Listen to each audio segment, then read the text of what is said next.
নমস্কার শ্রোতা বন্ধুরা, স্বাগত জানাই আপনাদের গল্পের আসরে।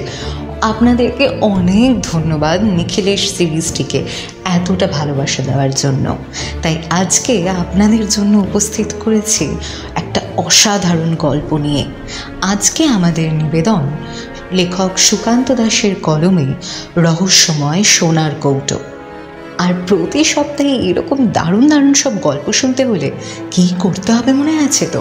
শুধুমাত্র চ্যানেলটি সাবস্ক্রাইব করে পাশে থাকতে হবে। আশা করি আজকের গল্পটি আপনাদের খুবই ভালো লাগবে। তাহলে আর বেশি কথা না বলে শুরু করা যাক আমাদের আজকের এই নিবেদন।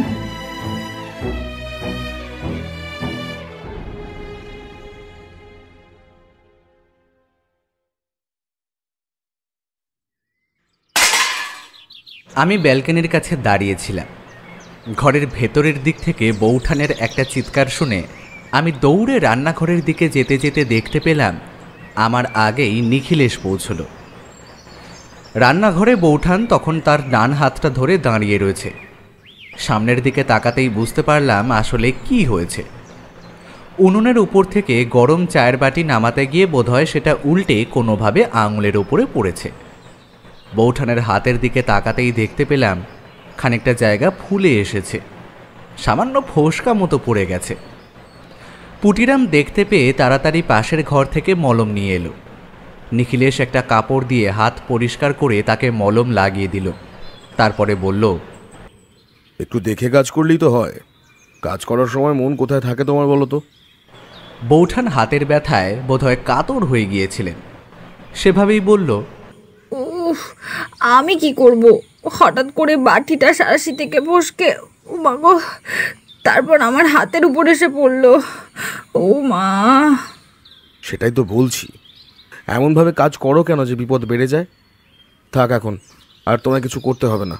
ঘরে যাও, গিয়ে একটু বসো, দেখো হাতের ফোসকাটা কমে নাকি। রামদয়ালও নিখিলেশের কথায় বলে উঠল, হ্যাঁ বৌদিমণি, ঘরে যাও, বাকি যা রান্না আছে আমি সেরে নিচ্ছি, তোমায় আর কিছু কাজ করতে হবে নিকো। আবার সেই জোর করবে? তোমায় বললাম না এখন আর কিচ্ছু করতে হবে না, চলো ঘরে চলো।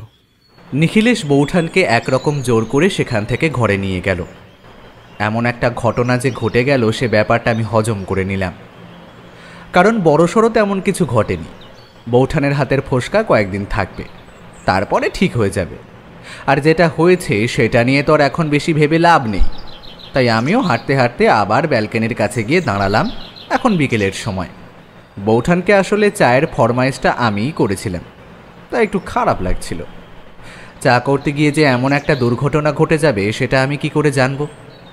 চুপ করে বসে বাইরের দিকে তাকিয়ে রয়েছি। এমন সময় দেখতে পেলাম এক ভদ্রলোক আমাদের বাড়ির গেটের সামনেটায় ঠিক দাঁড়িয়ে এদিক ওদিক তাকাচ্ছে। বোধহয় তিনি কিছু একটা খুঁজছেন।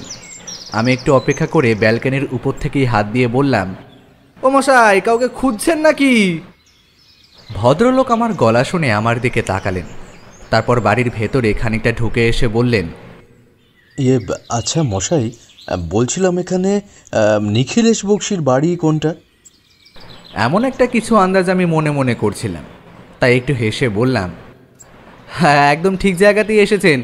নিচের দরজাটা খোলা আছে, উঠে পড়ুন, তারপর সিঁড়ি বেয়ে দোতলায় চলে আসুন। ভদ্রলোক বোধহয় আমার কথা একটু স্বস্তি পেলেন। তিনি সোজা এসে নিচের তলা দিয়ে ঘরের ভেতরে ঢুকলেন। আমি ব্যালকনির সামনে দাঁড়িয়ে রইলাম। তারপরে যখন দেখতে পেলাম ভদ্রলোক সিঁড়ি দিয়ে উঠে এসেছেন, তখন তাকে নিয়ে গিয়ে নিখিলেশের অফিস ঘরে বসালাম। বললাম, আচ্ছা নিখিলেশ বক্সিকে কেন খুঁজছেন বলুন তো? কোনো কেসের ব্যাপারে নাকি? আপনি কি নিখিলেশ বক্সি? আরে না না, আমি নিখিলেশ বক্সি নই। আমি নিখিলেশ বক্সির বন্ধু অমরজিৎ বন্দ্যোপাধ্যায়। আপনি একটু অপেক্ষা করুন, আমি নিখিলেশকে পাঠিয়ে দিচ্ছি। কথাটা বলে ভদ্রলোককে অফিস ঘরে বসিয়ে দিয়ে আমি বাইরে বেরিয়ে এলাম। নিখিলেশকে বোধহয় তার ঘরেই পেয়ে যাব। ঘরের দরজাটা বন্ধ রয়েছে, তাই দেখে আমি দরজায় একবার নক করলাম। বললাম, এই নিখিলেশ, এই তোমার সাথে কি যেন দেখা করতে এসেছেন এক ভদ্রলোক, ওনাকে তোমার অফিস ঘরে বসিয়েছি, তুমি কি একবার আসবে? একটু পরেই ভেতর থেকে নিখিলেশের গলা ভেসে এলো, অমরজিৎ, তুমি গিয়ে ভদ্রলোককে বসতে বলো, আমি এক্ষুনি আসছি। এমন একটা সময় নিখিলেশের যে আসতে খানিকটা সময় লাগবে সেটা আমি বুঝতে পারছিলাম। কিন্তু ভদ্রলোকের ব্যাপারটা নিখিলেশ না এলে তিনি কিছু বলবেনও না, তাই নিখিলেশকে একটু তাড়াই দিলাম। তারপরে নিখিলেশের অফিস ঘরে এসে বসে ভদ্রলোকের দিকে তাকিয়ে বললাম, নমস্কার, আপনার নামটা কি? আমার নাম ভবানীচন্দ্র ভট্টাচার্য। আমি এদিকে থাকি না, আমার বাড়ি সেই বেলুড়ের কাছে। একটা সমস্যায় পড়ে নিখিলেশবাবুর বাড়ির ঠিকানা জোগাড় করে খুঁজতে খুঁজতে এসে পড়েছি। আসলে ঠিক বাড়িতে এসেছি কি না সেটা বুঝতে পারছিলাম না, তাই আপনাকে জিজ্ঞাসা করলাম। না না, সে ঠিক আছে, তাতে কোনো সমস্যা নেই। আপনি একটু বসুন, নিখিলেশ আসুক, তারপর না হয় আপনি আপনার সমস্যাটা খুলে বলবেন। এখন আমায় বললে আবার নিখিলেশ এলে তাকেও বলতে হবে, আপনাকে শুধু শুধু দুবার করে একই কথা বলতে হবে না। আপনি অমরজিৎ বন্দ্যোপাধ্যায়? তার মানে আপনি সে যে নিখিলেশবাবুর সমাধান করা রহস্যের ব্যাপারগুলোকে নিয়ে উপন্যাস লেখেন, তাই না? আপনার একটা বই বোধহয় আমি হাতে পেয়েছিলাম। আসলে আমার পাশের বাড়িতে একটা ছেলে আছে, সে আপনার সমস্ত বই পড়ে। তা আপনার বই আমি পড়ে দেখেছি, বেশ ভালো লেখেন আপনি। বলতে লজ্জা নেই, ভদ্রলোকের কথা একটু বেশ ভালোই লাগলো। আমি কিছু একটা বলতে যাব তার আগেই নিখিলেশ ঘরের পর্দা ঠেলে ঢুকে পড়ল। তাকে দেখেই ভদ্রলোক নমস্কার করলেন। নিখিলেশ ও লোকটিকে নমস্কার করে আমার পাশের চেয়ারটায় বসল। তারপরে বলল, বলুন ভবানীবাবু, আপনার সমস্যাটা ঠিক কী? আশা করি আমার বাড়ি চিনে আসতে আপনার বেশ খানিকটা অসুবিধাই হয়েছে, তাই না? নিখিলেশের কথায় ভবানীচন্দ্রবাবু ওখানে একটু অবাক হয়েই বোধহয় নিখিলেশের দিকে তাকিয়ে বললেন, হ্যাঁ নিখিলেশবাবু, কিন্তু আপনি কি করে ব্যাপারটা বুঝতে পারলেন? তেমন কিছু না, আপনার পায়ের কাছে লেগে থাকা ধুলো যেভাবে লেগেছে তাতে বোঝা যায় আপনি বেশ অনেকটা রাস্তা হাঁটাহাঁটি করেছেন। এক্ষেত্রে দুটো জিনিস হতে পারত। এক, আপনি হয়তো অনেকটা দূর থেকে হেঁটে এসেছেন, আর না হয় কোনো কারণে আপনাকে অনেকক্ষণ হাঁটাহাঁটি করতে হয়েছে। আপনি এদিকার লোক নন, তার একটা আন্দাজ আমি করতে পারছি, তাই বললাম আর কি। আসলে আমি অনেকটা রাস্তায় হেঁটে এসেছি, তাই বোধহয় পায়ের ধুলো লেগেছে। আর আপনার বাড়িটা খুঁজতে অনেকটা সময় লেগেছে। একজনকে জিজ্ঞাসা করলাম, সে এমন রাস্তা বলে দিল যে আমি ঘুরতে ঘুরতে অন্যদিকে পৌঁছে গেছি। তারপর আবার সেখান থেকে উল্টো পথে হেঁটে আসতে হলো খানিকটা। তা সে যাই হোক, আসতে যখন পেরেছি তখন আর কোনো ভাবনা নেই। আমি একটা সমস্যায় পড়েছি, বুঝলেন নিখিলেশবাবু। আপনাকে সেই সমস্যা থেকে আমায় উদ্ধার করে দিতেই হবে। হয়তো ব্যাপারটা আপনার কাছে তেমন গুরুত্বপূর্ণ নাও হতে পারে, কিন্তু আমার কাছে বেশ সমস্যার। যতক্ষণ না পর্যন্ত আপনি আমায় আপনার সমস্যার কথা খুলে বলবেন ততক্ষণ তো আমি কিছুই করতে পারবো না। আপনি আপনার সমস্যাটা খুলে বলতে শুরু করুন, ততক্ষণে চা চলে আসবে। চায়ে আপত্তি নেই নিশ্চয়ই? ভবানীচন্দ্রবাবু মাথা নাড়লেন। তারপর নিজের পরনে থাকা পাঞ্জাবির বুক পকেট থেকে একটা ছোট্ট লাল রঙের বাক্স বার করে আমাদের সামনে বার করে টেবিলের উপরে রাখলেন। তারপরে বললেন, এই বাক্সটা নিখিলেশবাবু, এই বাক্সটা আমায় অদ্ভুত সমস্যায় ফেলেছে। নিখিলেশ লাল রঙের বাক্সটা হাতে তুলে নিল। তারপর সেটা খোলার চেষ্টা করতে লাগলো। স্পষ্ট বোঝা যাচ্ছে যে বাক্সটা মাঝখান থেকে খুলে যায়, কিন্তু নিখিলেশ অনেক চেষ্টা করেও কিন্তু সেটা খুলতে পারল না। ব্যাপারটা আমি অবাক হয়ে গেলাম। নিখিলেশ প্রথমে টেনে খোলার চেষ্টা করলেও তারপর সেটাকে মোচড় দিল।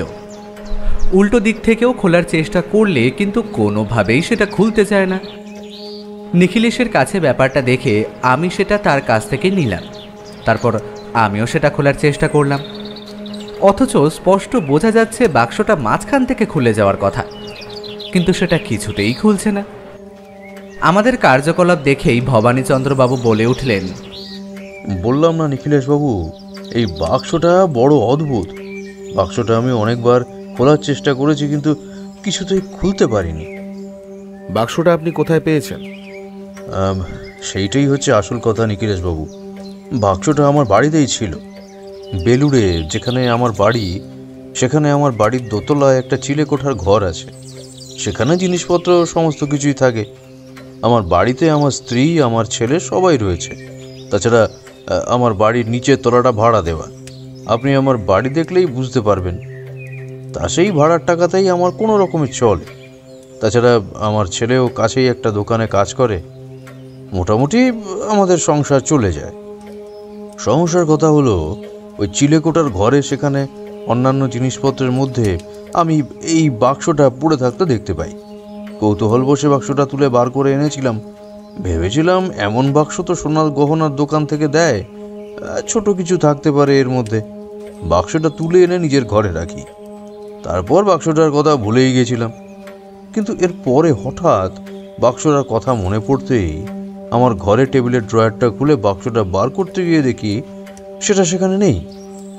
বাক্সটা আমি নিজেই ওখানে রেখেছিলাম, আমার স্পষ্টভাবে মনে আছে। তাহলে সেটা গেল কোথায়?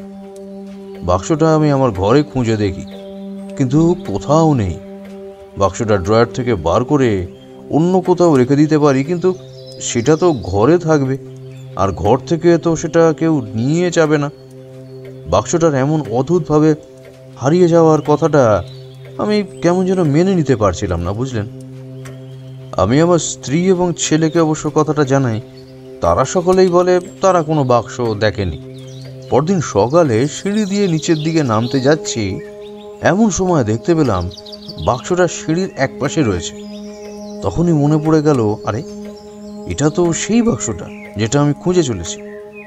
বাক্সটা তুলে নিয়ে নিজের ঘরে যাই। তারপর বাক্সটা খোলার অনেক চেষ্টা করি, কিন্তু কিছুতেই না বাক্সটা খোলে না। এমনটা কি করে হলো?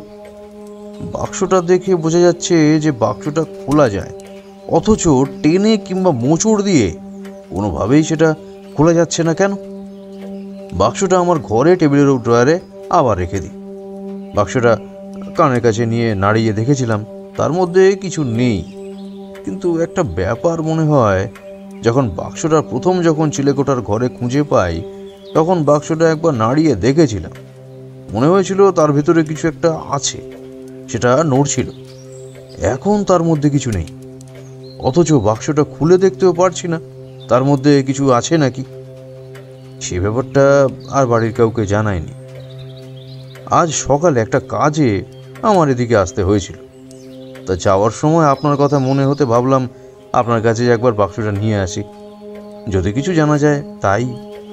আপনিই হয়তো মনে করবেন এমন একটা অদ্ভুত ব্যাপার নিয়ে কেউ আপনার কাছে আসে নাকি, কিন্তু আমার মনে হচ্ছে এই বাক্সটার মধ্যে কিছু একটা ছিল, আর সেটা এই বাক্সটার মধ্যে থেকে কেউ বার করে নিয়েছে। কিন্তু সেটাই যদি হবে, তাহলে এখন এই বাক্সটা খোলা যাচ্ছে না কেন? সত্যি বলতে নিখিলেশের হাত থেকে বাক্সটা তুলে নিয়ে আমি অনেকবার চেষ্টা করেছিলাম, কিন্তু কিছুই বুঝতে পারিনি। নিখিলেশ ঠিক সেই সময় একটা অদ্ভুত কাণ্ড করল। বাক্সটা নিজের নাকের কাছে নিয়ে যেন গন্ধ শুকতে লাগলো। নিখিলেশের এমন অবস্থা দেখে আমি আর ভবানীচন্দ্র বাবু দুজনে অবাক হয়ে তাকিয়ে রইলাম। নিখিলেশ যখন একটু পরে ভবানীচন্দ্র বাবুর দিকে তাকালো, তখন তার মুখে হাসি ফুটেছে। নিখিলেশ হাসতে হাসতে বাক্সটা সামনের টেবিলের ওপর রেখে দিয়ে বলল, ব্যাপারটা আমার মাথাতেই আসেনি অমরজিৎ। আমি শুধু বাক্সটা খোলার চেষ্টা করে চলেছি। বাক্সটা এভাবে খুলবে না, বাক্সটা ভাঙতে হবে, না ভাঙলে বাক্স খুলবে না। কিন্তু আপনি বোধহয় চাইবেন না আপনার এই বাক্সটা আমি ভাঙি, তাই তো?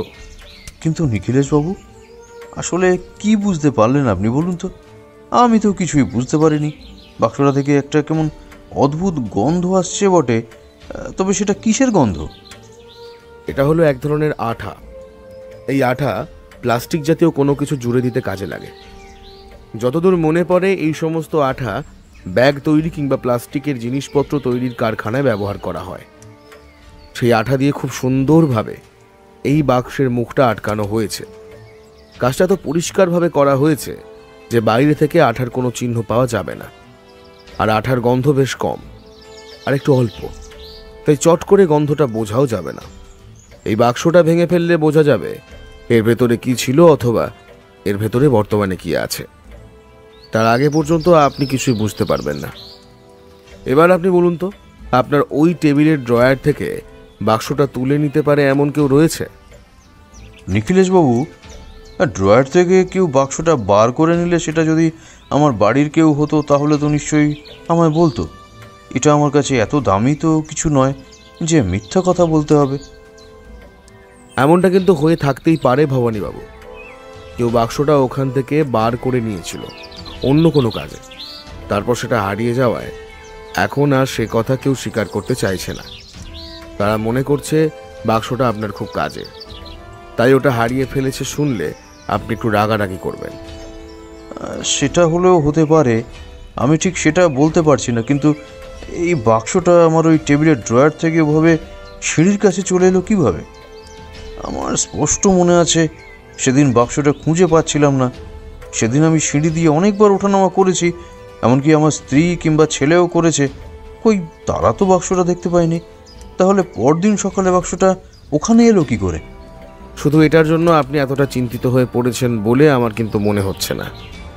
ভবানীচন্দ্রবাবু নিখিলেশের কথায় এবার সামান্য হেসে ফেললেন। তার হাসিটা এমন যেন তার কোনো একটা ছল নিখিলেশের কাছে ধরা পড়ে গেছে। সেভাবেই হাসতে হাসতে তিনি বললেন, আপনার কাছ থেকে কিছু লুকিয়ে যাবার সাধ্য কি আমার আছে নিখিলেশবাবু? আপনি ঠিকই বুঝতে পেরেছেন। আসলে ব্যাপারটা তেমন কিছুই নয়। আমার মা যখন মারা যান তখন মায়ের দুটো সোনার কানের দুল মা কোথাও একটা রেখেছিলেন, আর এমনই কোনো একটা বাক্সের মধ্যেই সেটা রেখেছিলেন। তবে কানের দুলটা খুব বেশি বড় নয়, ছোট্ট কানের যেমন হয় তেমনই। তা মায়ের মৃত্যুর পর আমি ভুলেই গেছিলাম। সেদিন যখন বাক্সটা খুঁজে পাই আর সেটা কানের কাছে এনে সামান্য ঝাঁকাই একটা শব্দ শুনতে পাই, তখন আমার কিছু মনে হয়নি। রেখে দেওয়ার পরে বিকেলের দিকে হঠাৎ করে মায়ের সেই সোনার কানের দুলটার কথা আমার মনে পড়ে, আর তখনই আমি বাক্সটা খুঁজতে শুরু করি। কেন জানি না মনে হচ্ছিল কানের দুলগুলো ওর মধ্যে থাকলেও থাকতে পারে। তখনই আমি ওই বাক্স খুঁজতে শুরু করি। দুটো সোনার কানের দুলের দাম তো নিখিলেশবাবু কম হবে না? নিখিলেশও হেসে উঠে বলল, এটাই হলো আসল কথা।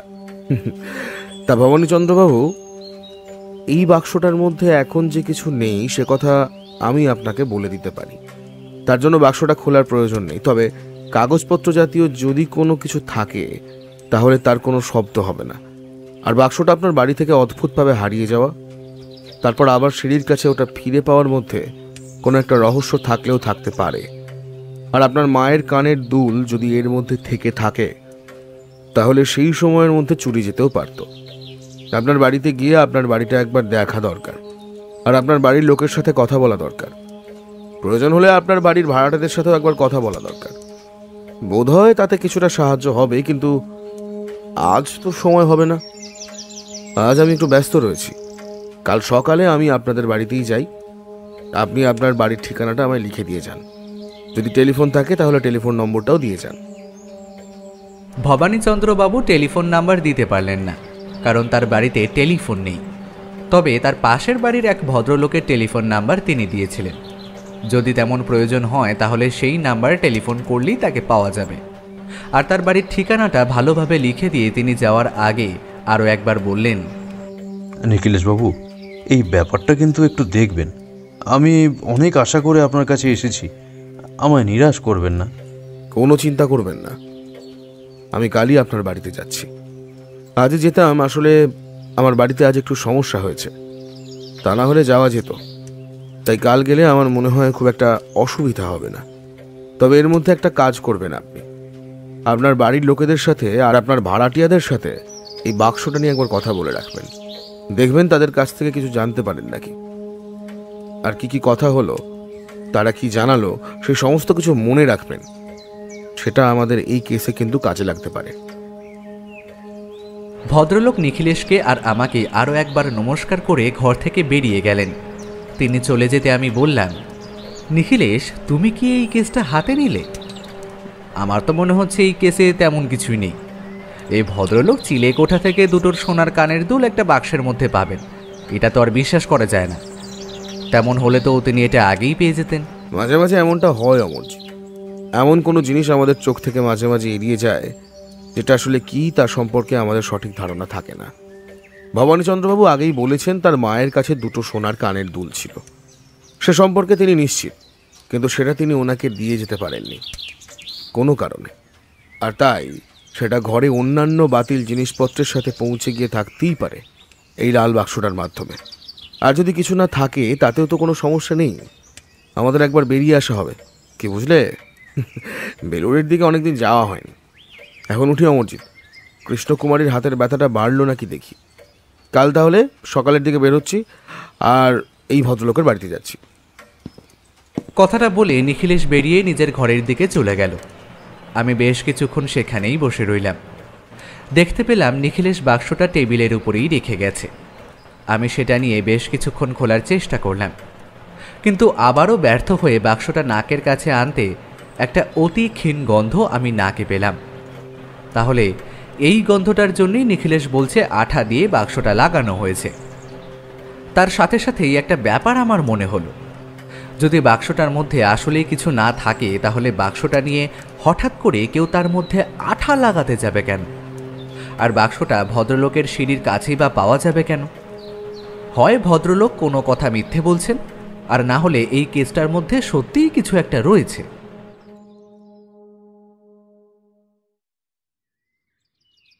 পরদিন সকালে নিখিলেশ আর আমি বাড়ি থেকে বেরিয়ে একটা ভাড়ার গাড়িতে করে ভদ্রলোকের দেওয়া ঠিকানায় গিয়ে পৌঁছলাম। সত্যি বলতে এতদূর আসতে বেশ খানিকটা সময় লেগেছে। ভদ্রলোকের বাড়িটা বেলুড়ের কাছাকাছি নয়। আমাদের গাড়ি গিয়ে যখন পৌঁছলো, ভদ্রলোকের দোতলা বাড়িটা খুঁজে পেতে ওখানে অনেকটা সময় নষ্ট হয়ে গেল। তারপর যখন বাড়ির ছোট গেটটা খুলে আমরা ঢুকছি, তখন ভদ্রলোক ছাদে ছিলেন। আমাদের দেখতে পেয়ে একবার হাত তুললেন, তারপর সিঁড়ি বেয়ে নেমে এলেন। বেশ হাসি মুখে বললেন, এই তো নিখিলেশবাবু এসে গেছেন। আমি ভাবছি আপনি আর আজকে আসবেন না। তা আসতে কোনো অসুবিধা হয়নি তো? আমরা যে ভাড়ার গাড়িতে এসেছিলাম তাকেই অপেক্ষা করতে বলা হলো, কারণ এখান থেকে যাওয়ার জন্য আবার ভাড়ার গাড়ি পাবো কি না তা ঠিক নেই। ভদ্রলোকের সাথে আমরা সিঁড়ি দিয়ে দোতলায় উঠে গেলাম। আসলে দোতলা বাড়ির এক পাশ থেকে একটা সিঁড়ি ওপরে উঠে গেছে। নিচের একতলা বোধহয় ভবানীচন্দ্রবাবু ভাড়া দিয়েছেন, উপরতলায় তারা নিজেরা থাকেন। উপরতলায় মোট 3টি ঘর, নিচের তলাতেও তাই। দুতলাতেই একটা চিলে কোঠার ঘরও রয়েছে। এ সমস্ত আমরা পরে দেখেছিলাম। তখন উঠে ভবানীচন্দ্রবাবুর ঘরে গিয়ে বসতে তিনি বোধহয় চায়ের জন্য বলতে গেলেন। একটু পরে এসে আমাদের সামনে বসে হাসি মুখে বললেন, কিছু বুঝতে পারলেন? বাক্সটা তো আপনার কাছে রেখে এসেছিলাম, ওই কারণে যদি আপনি কিছু বুঝতে পারেন। বাক্সটা থেকে বোঝার মতন তেমন কিছুই নেই। বাক্সের মধ্যে যদি কিছু থাকে তাহলে সেটা কেউ বার করে নিয়েছে, আর বাক্সটাকে ওভাবে আটকে দিয়েছে। এবার আসল প্রশ্নটা হলো, কে কাজটা করেছে, আর আপনার ঘর থেকে বাক্সটা ওখানে গেল কি করে? দেখুন কি করতে পারেন, আমি তো আর কিছুই বুঝতে পারছি না। নিখিলেশ ভবানীবাবুর কথা শুনল। এর মধ্যে চা চলে এলো। এক ভদ্রমহিলা আমাদের জন্য চা নিয়ে এসেছেন। ভবানীচন্দ্র পরিচয় করিয়ে দিলেন। ইনি আমার স্ত্রী মল্লিকা। ছেলের কথা তো আগেই বলেছিলাম, সে ব্যবসার কাজে একটু বাইরে রয়েছে, তা ফিরতে ফিরতে সন্ধ্যা হয়ে যাবে। আপনি ছোট্ট লাল রঙের বাক্সটা ভবানীচন্দ্রবাবুর ঘরে এর আগে দেখেছিলেন? না, আমার তো সেটা মনে পড়ছে না। বাক্সটাই সিঁড়ির কাছ পর্যন্ত গেল কি করে সে ব্যাপারে আপনি কিছু জানেন না তাহলে, তাই তো? মল্লিকা দেবী মাথা নাড়ালেন। নিখিলেশ বলল, আচ্ছা, আপনাদের নিচের তলায় যে ভাড়াটিয়ারা রয়েছে তাদের মধ্যে কাউকে আপনার সন্দেহ হয় না তারা যদি এই কাজটা করে থাকে? কিন্তু তাদের কেউ তো আমাদের ঘরে আসে না। হ্যাঁ, ওই নিচের তলার ভাড়াটেদের বাচ্চা ছেলেটাকে মাঝে মাঝে উপরে নিয়ে আসা হয়। একদম ছোট ছেলে, বুঝলেন, ও মাঝে মাঝে আমাদের ঘরে এসে খেলা করে। আসলে আমার তো বেশিরভাগ সময় একাই কাটে। ছেলে বাইরে বেরিয়ে যায়, উনিও কোনো কাজে বাইরে বেরিয়ে পড়েন, আমি একাই থাকি। তাই ছেলেটিকে নিয়ে আসি মাঝে মধ্যে, তারপর ওকে আমি নিজেই দিয়ে আসি। কিন্তু ওরা তো উপরে চট করে আসে না। নিখিলেশ চুপ করে কিছু একটা ভাবল, তারপরে বলল, আচ্ছা, যেদিন বাক্সটা হারায় সেদিন তো ভবানীচন্দ্রবাবু বাড়িতেই ছিলেন। সেদিন কি ওই নিচের ঘর থেকে ভাড়াটেদের বাচ্চা ছেলেটাকে আপনি নিয়ে এসেছিলেন? ছেলেটার মায়ের সঙ্গে সিঁড়ির কাছে দাঁড়িয়ে আমি কথা বলছিলাম, তারপর ছেলেটাকে আমার কোলে দিল। কিন্তু সিঁড়ির কাছে দাঁড়িয়েই তারপর আমি ওকে নিয়ে উপরে চলে আসি, আর ছেলেটার মা নিজের ঘরে চলে যায়। ছেলেটাকে নিয়ে আপনি ঠিক কোন ঘরে গিয়েছিলেন? আমাদের ঘরে, ওই জানালার কাছে। ওকে দাঁড় করিয়ে রাখি বিছানার কাছে। বড্ড শান্ত ছেলে, হাতে কিছু একটা দিলেই একেবারে চুপ করে বসে থাকে। তারপর একটু পরে ওকে দিয়ে আসি। ওই ঘরে মানে যেই ঘরের ড্রয়ারে বাক্সটা ভবানীচন্দ্রবাবু রেখেছিলেন সেই ঘরে কি আপনি ছেলেটিকে নিয়ে গিয়েছিলেন, মনে পড়ে? এবার মল্লিকা দেবীর দিকে আমি, নিখিলেশ, এমনকি ভবানীচন্দ্রবাবু পর্যন্ত সোজা তাকালেন, কিন্তু তিনি হয়তো স্পষ্টভাবে মনে করে বলতে পারছেন না আসলে এই কাজটা হয়তো তিনি প্রতিদিনই করে থাকেন, তাই সেদিন তিনি ওই ঘরে গিয়েছিলেন নাকি সেই কথাটা বলা সত্যিই শক্ত। তিনি স্পষ্টভাবে কিছু মনে করে বলতে পারলেন না। আচ্ছা, আপনাকে মনে করতে হবে না, আপনি শুধু এটা বলুন, সেদিন বাচ্চাটিকে আপনি যখন ফেরত দিয়েছিলেন তখন কোথায় দাঁড়িয়ে ফেরত দিয়েছিলেন? সিঁড়ির কাছেই নিশ্চয়ই। হ্যাঁ নিখিলেশ বাবু। এবার আমায় বলুন, তখন তার হাতে কি ছিল? কিছুই ছিল না তখন তার হাতে। মল্লিকা দেবীর কথা শুনেই বোঝা যাচ্ছিল তিনি আসলে যা বলছেন সেই সম্পর্কে তিনি নিজেও নিশ্চিত নয়। তার মধ্যে কেমন যেন একটা দনমনো ভাব রয়েছে। তিনি একবার ভবানীচন্দ্রবাবুর দিকে, একবার নিখিলেশের দিকে তাকিয়েই হঠাৎ করে ঘর থেকে বেরিয়ে গেলেন। ভবানীচন্দ্রবাবুর ব্যাপারটার আকস্মিকতায় একটু থমকে গেলে নিখিলেশ নিজে বলল, আসলে উনি নিজে হয়তো ব্যাপারটা মনে করতে পারছেন না, তাই এমনটা হচ্ছে। তাতে কোনো অসুবিধা নেই ভবানীচন্দ্রবাবু, তবে আপনার ভাড়াটিয়াদের সাথে একবার কথা বলতে হবে। সে আপনি বলতে পারেন নিখিলেশবাবু, তবে তাদের বাড়িতে এখন সবাইকে পাবেন না। তাদের বাড়ির কর্তা এখন বাড়িতে নেই, স্ত্রীলোক আছে। আপনি কার সাথে কথা বলতে চাইছেন? দেখুন, এই বাড়িতে আপনারা ছাড়া একমাত্র ওনারাই রয়েছেন, তাই ওনাদের সাথে একবার কথা বলে দেখাই যাক না, যদি কিছু জানে। নিখিলেশবাবু, তাহলে আমার স্ত্রীর সাথে আপনি যান। ওই স্ত্রীলোক বাইরে খুব বেশি আসেন না প্রয়োজন ছাড়া। নিখিলেশ আমায় সেখানেই থাকতে বলে মল্লিকা দেবীর সাথে বাড়ির নিচের দিকে চলে গেল।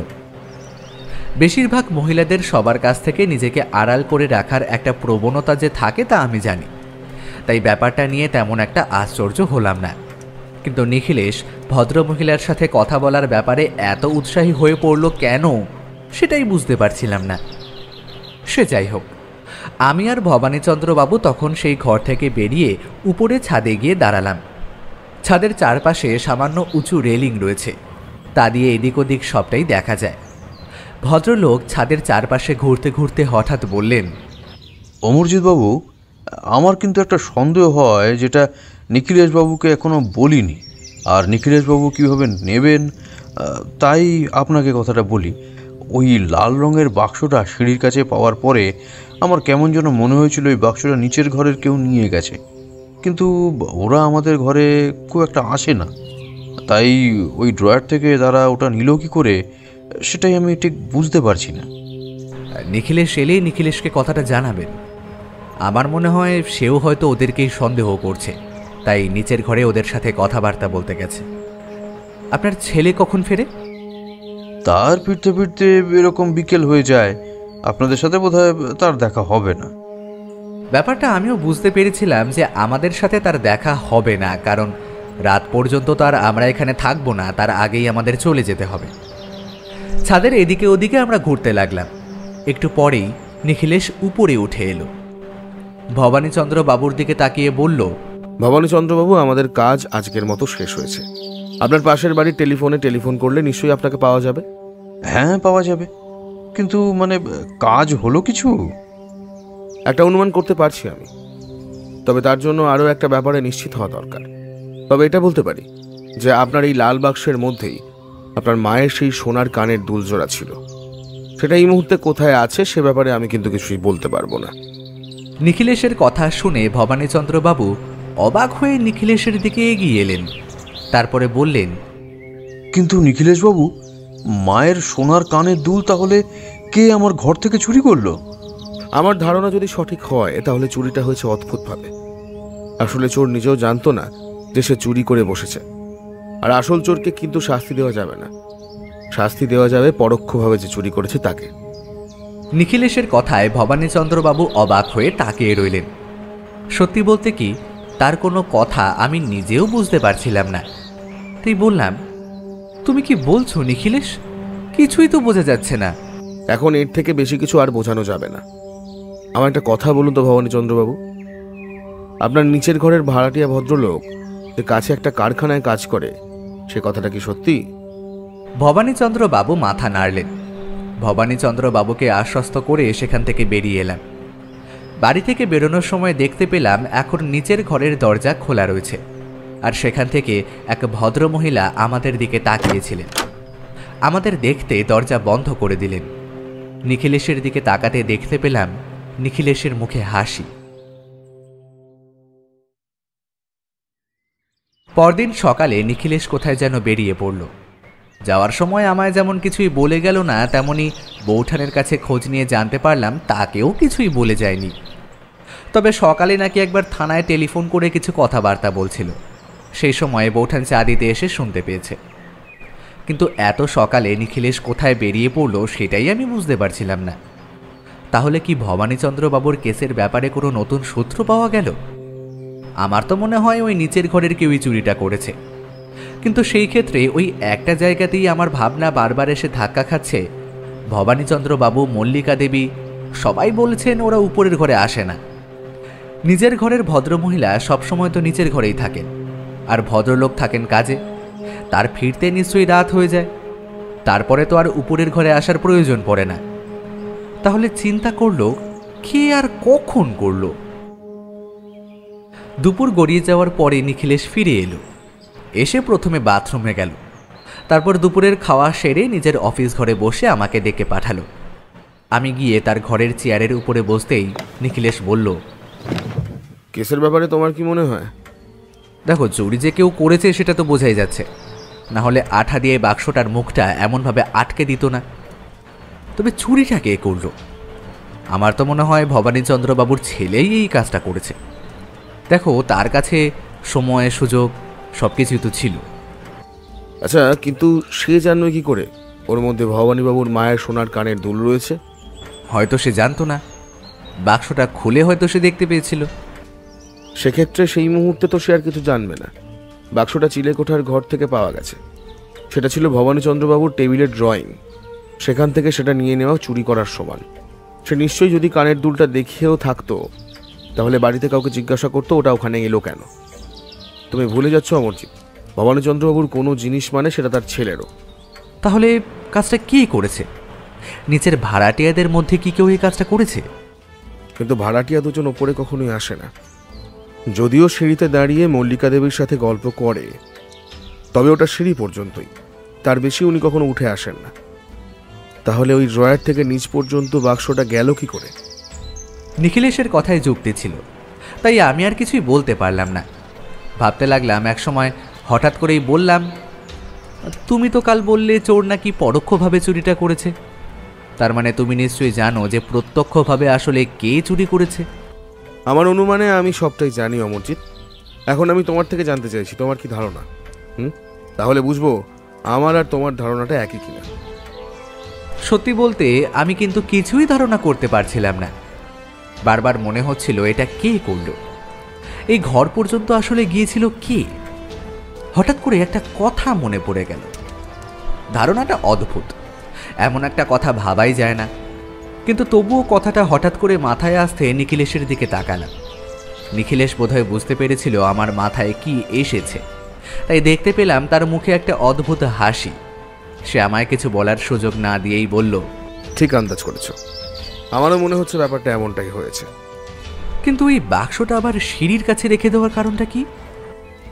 এখানে একটা সূক্ষ্ম ব্যাপার রয়েছে, সেটা এখন বলতে চাইছি না। আমি আগে অপরাধীকে ধরি, তারপর না হয় সবটা খুলে বলবো, বুঝলে? এখন আমায় কয়েকটা টেলিফোন করতে হবে।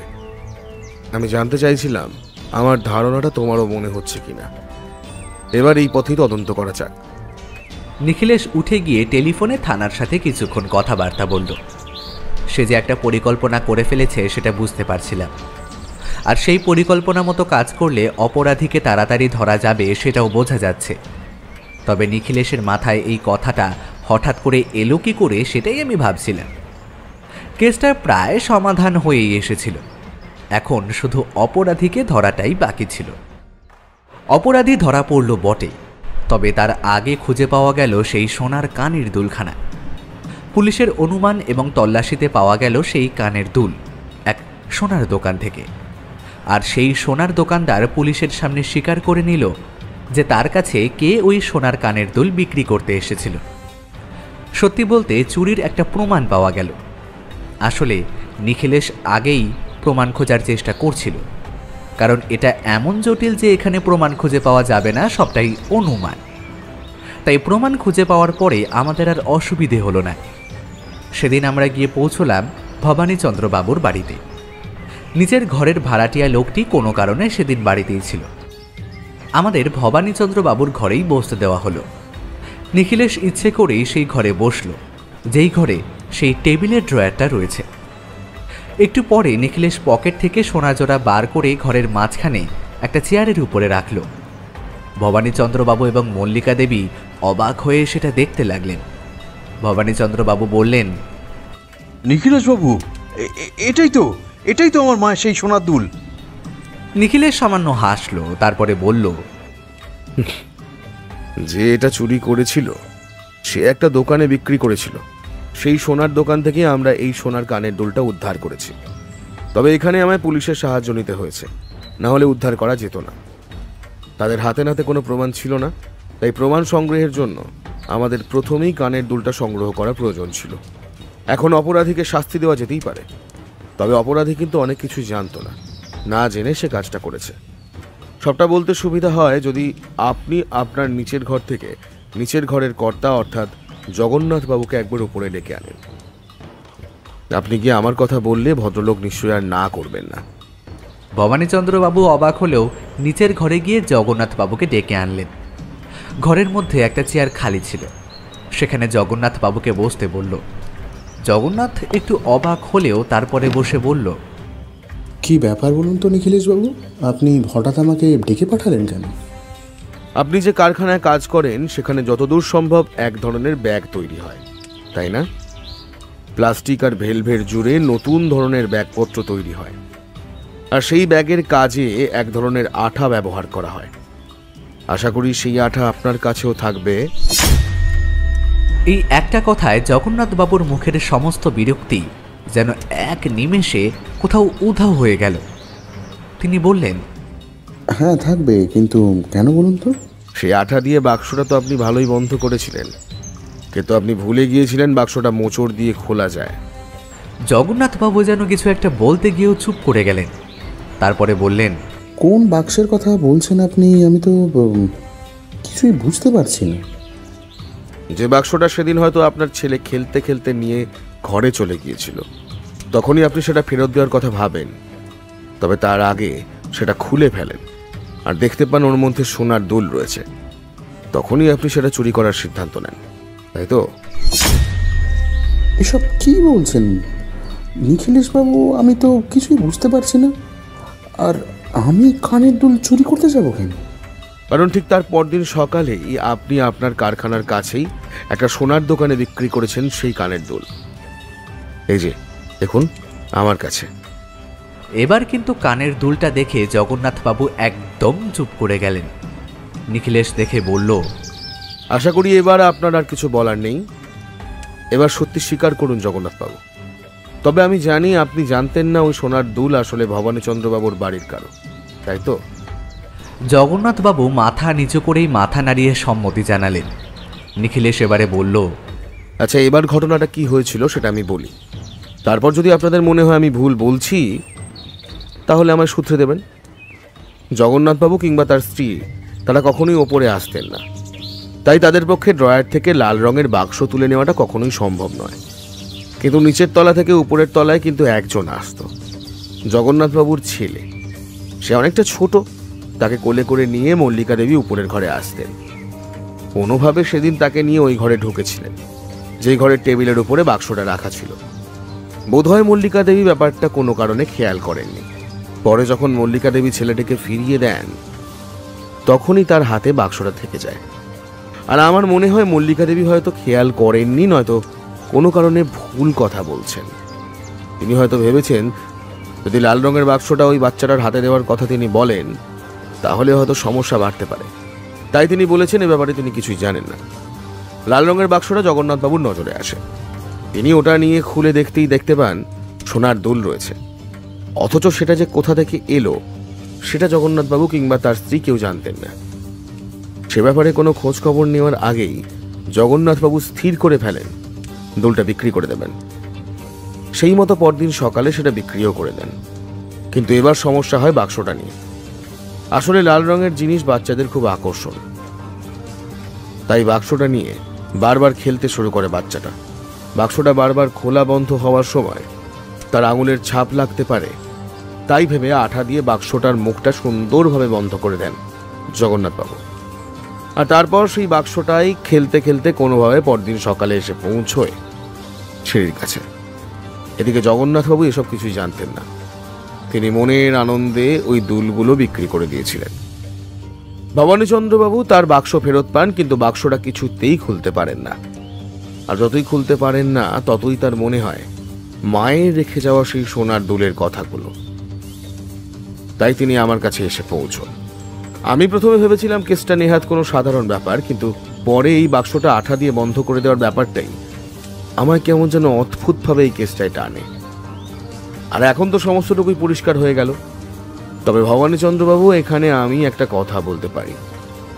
জগন্নাথবাবু যা করেছেন তার সমস্ত কিছুই অজান্তে করেছেন। তিনি যদি একবারও জানতেন ওটা আপনার সম্পত্তি, তাহলে হয়তো সেটা নিয়ে কিছুই করতেন না। আসলে জগন্নাথবাবু কিংবা তার স্ত্রী দুজনের কেউই এই বাক্সটা কোথা থেকে এসেছে সেটা জানতো না। পরে যখন আমি কেসটা তদন্ত করতে আসি এবং বাক্সের ব্যাপারে জগন্নাথ ঘোষের সাথে কথা বলি, তখনই বোধহয় তিনি কিছু একটা আন্দাজ করতে পেরেছিলেন। তবে ততক্ষণে তো সোনার দুল জোড়া বিক্রি হয়ে গেছে। এখন তো তারা এসে বলতে পারে না যে তারা এগুলো বিক্রি করে দিয়েছেন, তাই তারা চুপ করে থাকেন। নিখিলেশ কথা বলা শেষ করে জগন্নাথ বাবুর দিকে তাকিয়ে বলল, পরের বার থেকে দামি কোনো জিনিস পেলেই এভাবে বিক্রি করে দেবেন না জগন্নাথবাবু। আশা করি এই শিক্ষাটা আপনার মনে থাকবে। জগন্নাথবাবু অপরাধীর মতো মুখ করে মাথা নিচু করে রইলেন।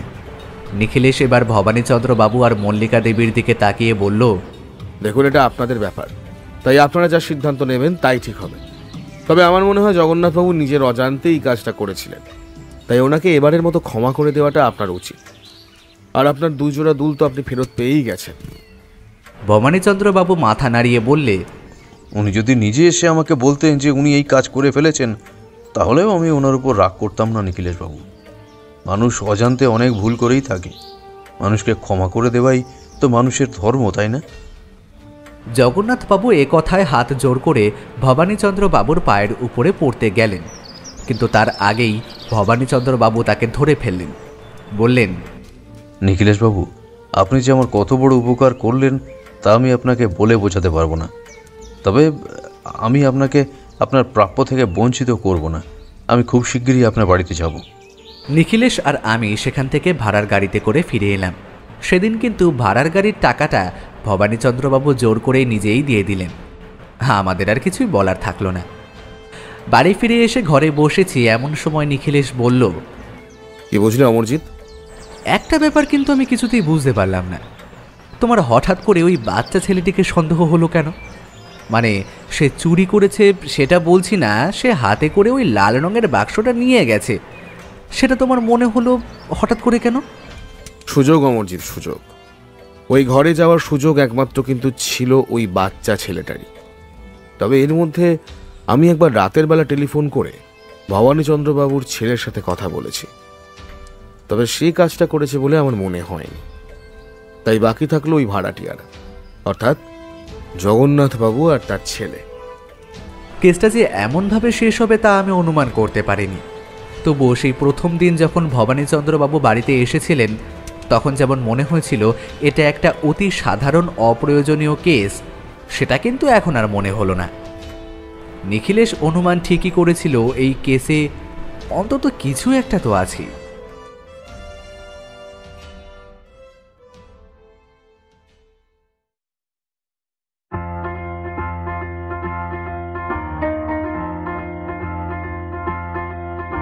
এতক্ষণ আপনারা শুনছিলেন লেখক সুকান্ত দাশের কলমে রহস্যময় সোনার কৌটো। তাহলে কেমন লাগলো আমাদের আজকের এই নিবেদন? কমেন্টে জানাতে ভুলবেন না কিন্তু। আর প্রতি সপ্তাহে দারুণ দারুণ সব গল্প শুনতে হলে চ্যানেলটি সাবস্ক্রাইব করে পাশে থাকবেন। অসংখ্য ধন্যবাদ।